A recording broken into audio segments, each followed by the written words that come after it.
I'm Oviya, and I'm a Periyarist coming from the state of Tamil Nadu, that I'm coming from Chennai.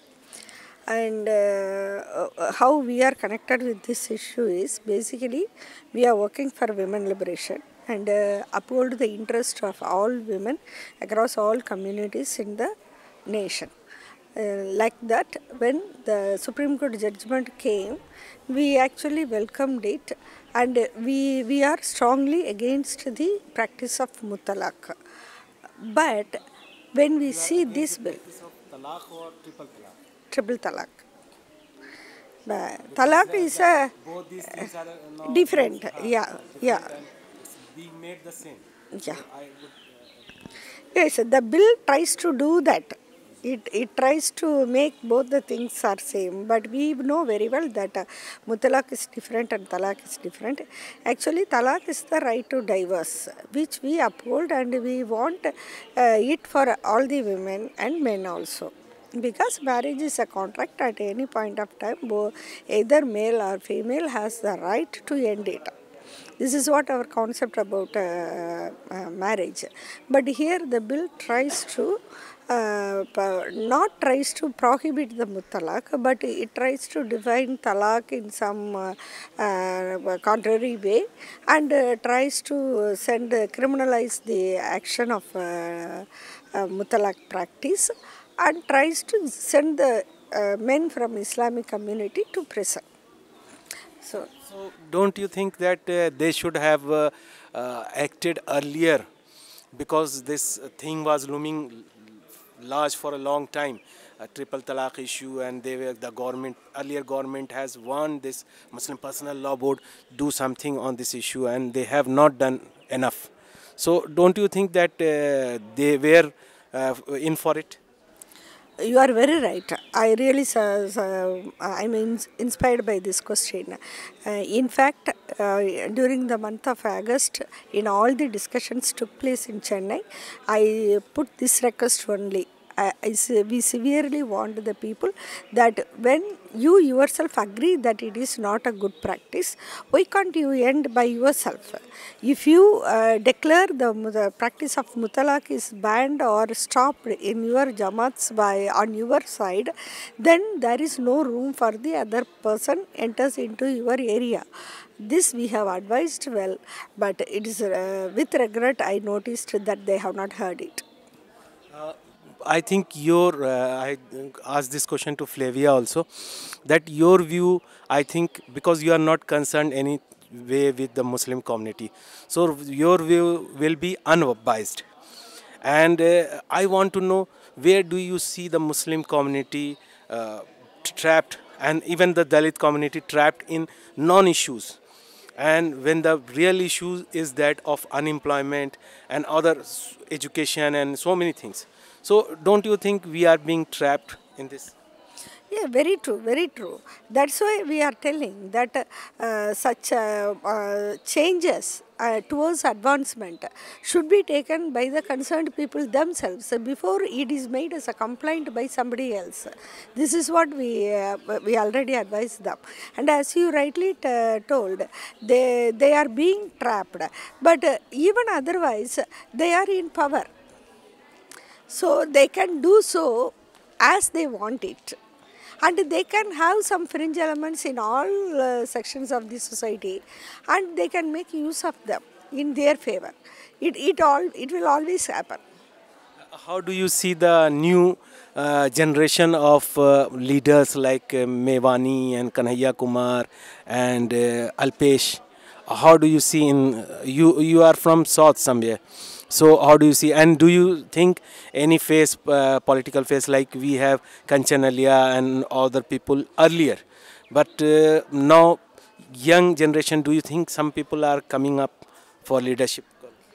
Yes, out of all the persons you mentioned, I heard much about Mr. Mevani and really got inspired by his announcements and the way of his approach. And they are moving into the inclusive politics also. They don't want to exclude themselves from the total society. That is the first sign of positive symbol.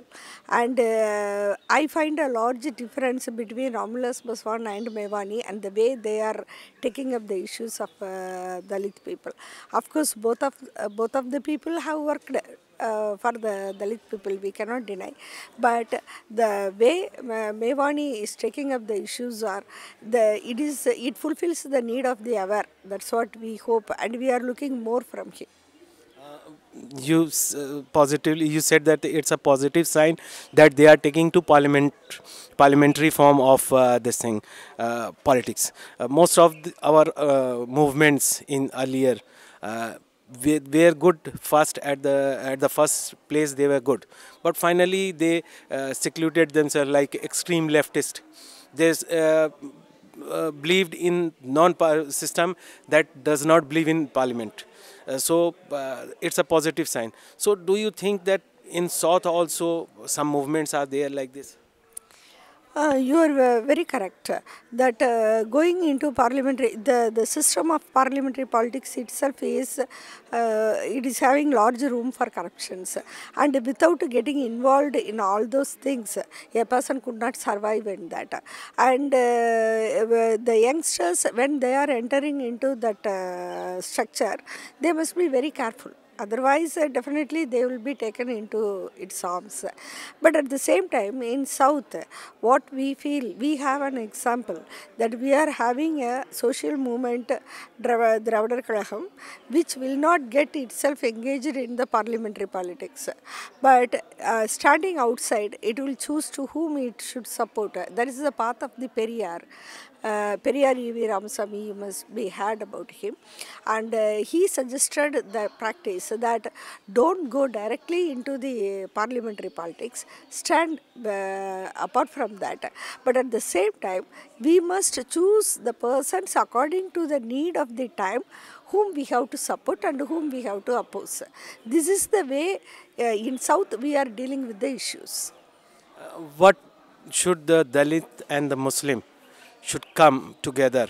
What should they do for this thing? And what more do you think in the Dalit community? What more? Or Dravidian movement you said about that. So in the states of, in Tamil Nadu and southern states, there are some hold of Dravidian parties. But you think that slowly the BJP is coming up there. So what you all are doing to counter this movement? No, at this point of time, I want to tell you one thing that the BJP cannot come in South, particularly in Tamil Nadu. Even in the recent by-elections, they got very poor votes. It is not to be told at all.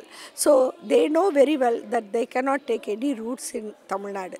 That is why they try to make some binami politics by taking up the people who are the one fraction of the ADMK, and they try to make other people enter into politics like Rajinikanth, Kamala Hassan, and through them the BJP wants to play. Directly it cannot show its face in Tamil Nadu and get any success in it. Do you think Kamala Hassan and Rajnikant are proxying for this BJP? I believe it. I believe those people are doing that only. The Dravidian people, the South, we look forward to Jayalalitha. They have lost Jayalalitha, such a big leader. So, how you think about her loss?